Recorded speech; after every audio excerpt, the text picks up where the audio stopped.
I'm an RV tech and I go undercover at RV dealerships to look at RVs and review them and tell you what's quality and what's not. In today's review, I'm going to talk about the best tankless water heater that I've ever seen. In fact, it may just be the best water heater. In today's review, I'm looking at a 2023 Newmar Canyon Star motorhome. This is their 3957 model. This is a front engine diesel rear toy hauler model. Let's talk about the roof on this motorhome. This roof has what I consider one of the highest quality roofs. That is a fiberglass roof. You're not going to have a tree branch poke a little hole in it. I give this 10 out of 10 points. Next, let's talk about their choice of air conditioners for this motorhome. I was happy to see Dometic brand air conditioners. These are top quality in my opinion. I give them 10 out of 10 points. For the refrigerator, they chose a Norcold brand. I generally don't like 12-volt refrigerators. Norcolds seem to be better quality-wise, so I give them 9 out of 10 points. If you don't have adequate ways to charge it like solar panels, 12-volt refrigerators will tend to kill your chassis battery on long trips. A dead battery can actually do more damage to your RV. If you want to know more about what's going to be a good appliance for you in your camping style, go check out my free quiz on my website. This motorhome is built on a Freightliner MC chassis with a 340 horsepower Cummins diesel engine. Keep in mind, chassis manufacturers can play around with the horsepower numbers, and the torque can be very different depending on which particular engine and chassis you have. Torque is going to affect your towing capacity. The higher the torque, the more you can pull behind it. This particular one has a 700 foot-pound of torque rating. Next, let's talk about the cabinets. The cabinets, honestly, on this thing were amazing. They are solid maple wood, like they're not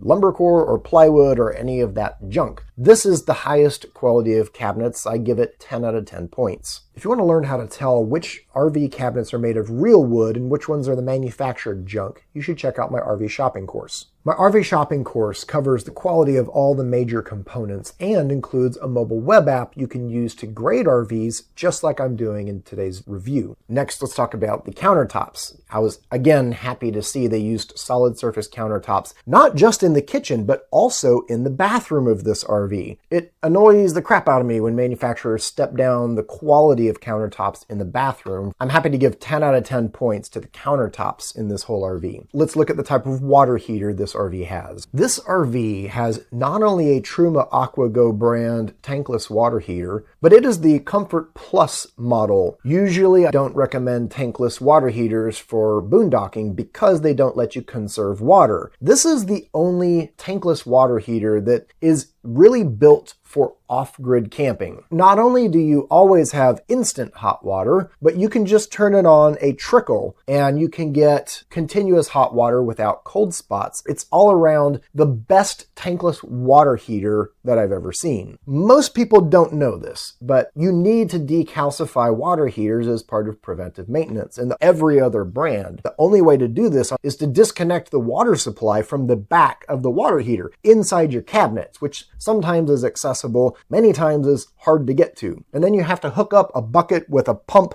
and a solution and pump it through there. It's a pain. AquaGo makes the decalcification process for your water heater easy because there are bypass valves installed, and you just pull out the cartridge on the exterior, put in decalcification tablets, and run it through its cycle. Unfortunately, you can't really upgrade to this Comfort Plus model easily. It does require extra plumbing throughout the whole RV to every hot water fixture. Next, let's look at the slide-out mechanisms. All of these slide systems are through frame or above mounted and very high quality. I give 10 out of 10 points. Plumbing! Oh boy. If you're new here, you might be wondering, why is this guy reviewing the plumbing? Are you ready for an RV industry dirty secret? A lot of RVs are plumbed in such a way that creates water leaks. I'll link to a video playlist at the end of this that explains the problem in detail. Here's the harsh reality. This RV has some bad plumbing, but there's always the question of how bad is it? And in this case, Newmar's actually got it like 95% good. Everything above deck is good quality PEX plumbing, so I'm actually not worried about water leaks up in the cabinets. The only place that it has bad plumbing is down in the water bay connected to the water filter. There are several bad plumbing connections. Good news is if they leak, it's all going to be in a bay that's designed to have water drips in it anyway. It's not going to cause any damage. And it's easy to access and replumb if needed. Fit and finish, this RV is a 10 out of 10. Everything looked great. Newmar also seems to be a company that has a good reputation for making clients happy on the warranty and service side of things. Newmar, as good of a brand as they may be, is not immune to having manufacturing defects. For example, one of my clients bought a brand new Newmar Class A Motorhome and found that they had actually tiled straight over a floor vent for the furnace. Folks, manufacturing defects like this is why I really recommend getting a third-party inspection. You can find an RV inspector that I trust on my new website, rigorrvinspection.com. This RV has some bad plumbing, so I have to give it an F. But this could be fixed pretty easily. Yes, I'm harsh on RVs with bad plumbing. Why? Because water is like the #1 enemy of RVs. You should not have to pay to replumb a new RV. Like, honestly, folks, it's just stupid that manufacturers continue to do this. There are other nice motorhome manufacturers that don't do this. I do think this is overall a good quality RV. So would I buy this RV? Absolutely. Click here if you want to watch me go undercover to review more Class A RVs, or click here for a playlist that explains the plumbing problem in detail.